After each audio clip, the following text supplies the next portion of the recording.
I have designed for companies worth over $200 billion, reaching 30,000 a month as a solo designer. And in this video, I'm going to tell you how to design so fast it feels illegal so that you can post online, grow your following, and find clients even when you don't feel like it.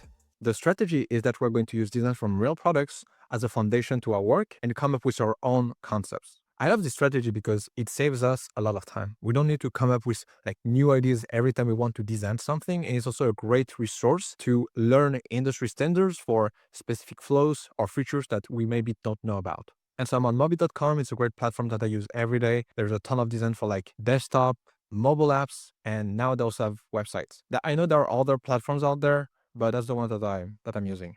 Okay, and so how do I use it to create concepts and to design a lot more than other people? First, all I need to do is just to look at products, look at the designs, and see if there's anything that sparks an interest for me. Like, for example, if I love flow editing designs and I want to make, I don't know, like a piece of portfolio about it or case study about it, I can take a design like this and think, okay, what would I do differently? What is something that makes sense strategically, or a new design on a new UX that I think would be better for this? An example that I did recently was for Air. When I look at their website, for example, I'm like, that's such a cool website. That's a cool branding and logo. I would like to bring some of that to the product. And so that's what I did. I just copy the design here.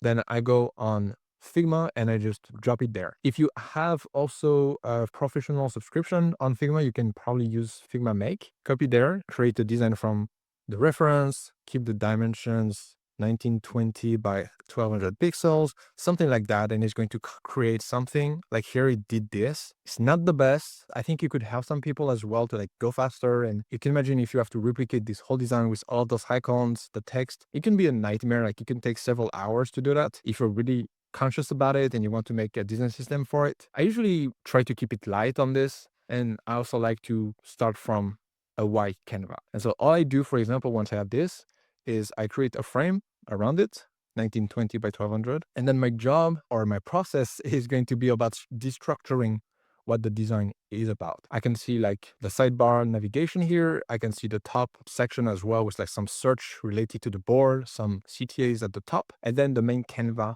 right here. And then you can also go deeper, right?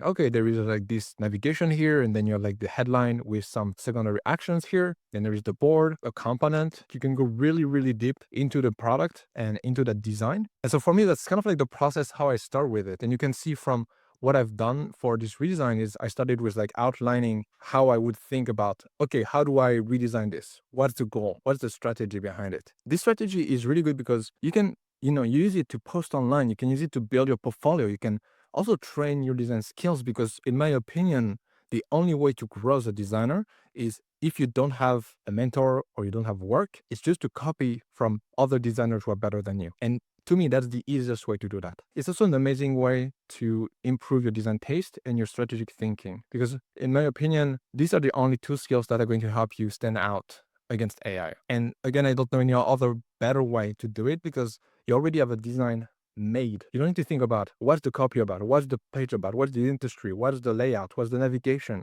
You already have all of that.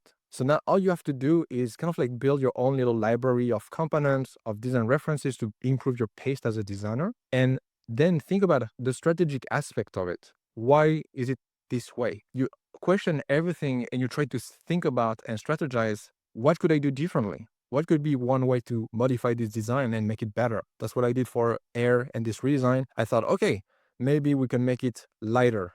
Maybe we can focus more on the board itself. Maybe navigation can be secondary. It doesn't mean it's the best option. And people might say, well, navigation, UX/UI is not the best. And that's fine. I'm just giving one different option. And that's amazing because then you have a rationale. You can explain why option B and not option A. That's what people pay and that's what people value when they hire designers.